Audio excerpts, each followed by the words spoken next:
2 Samuel 11. And it came to pass, after the year was expired, at the time when kings go forth to battle, that David sent Joab and his servants with him and all Israel, and they destroyed the children of Ammon, and besieged Rabbah. But David tarried still at Jerusalem. And it came to pass in an eventide, that David arose from off his bed, and walked upon the roof of the king's house. And from the roof he saw a woman washing herself, and the woman was very beautiful to look upon. And David sent and inquired after the woman. And one said, Is not this Bathsheba, the daughter of Eliam, the wife of Uriah the Hittite?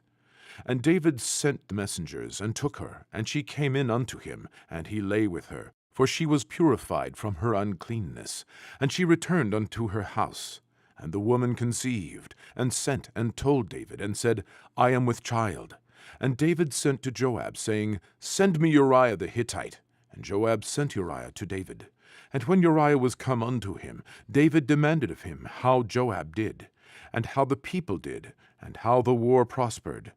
And David said to Uriah, Go down to thy house, and wash thy feet. And Uriah departed out of the king's house. And there followed him a mess of meat from the king. But Uriah slept at the door of the king's house with all the servants of his lord, and went not down to his house. And when they had told David, saying, Uriah went not down unto his house, David said unto Uriah, Camest thou not from thy journey? Why then didst thou not go down unto thine house?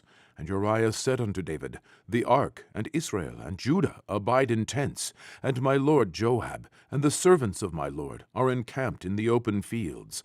Shall I then go into mine house, to eat, and to drink, and to lie with my wife? As thou livest, and as thy soul liveth, I will not do this thing.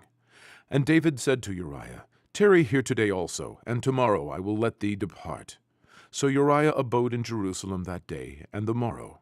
And when David had called him, he did eat and drink before him, and he made him drunk. And at even he went out to lie on his bed with the servants of his lord, but went not down to his house. And it came to pass in the morning that David wrote a letter to Joab, and sent it by the hand of Uriah. And he wrote in the letter, saying, Set ye Uriah in the forefront of the hottest battle, and retire ye from him, that he may be smitten and die. And it came to pass, when Joab observed the city, that he assigned Uriah unto a place where he knew that valiant men were. And the men of the city went out and fought with Joab, and there fell some of the people of the servants of David, and Uriah the Hittite died also. Then Joab sent and told David all the things concerning the war, and charged the messenger, saying, When thou hast made an end of telling the matters of the war unto the king, and if so be that the king's wrath arise, and he say unto thee, Wherefore approached ye so nigh unto the city when ye did fight? Knew ye not that they would shoot from the wall? Who smote Abimelech, the son of Jerubbaal? Did not a woman cast a piece of a millstone upon him from the wall, that he died in Thebez? Why went ye nigh the wall? Then say thou, Thy servant Uriah the Hittite is dead also. So the messenger went, and came and showed David all that Joab had sent him for. And the messenger said unto David, Surely the men prevailed against us, and came out unto us into the field, and we were upon them even unto the entering of the gate.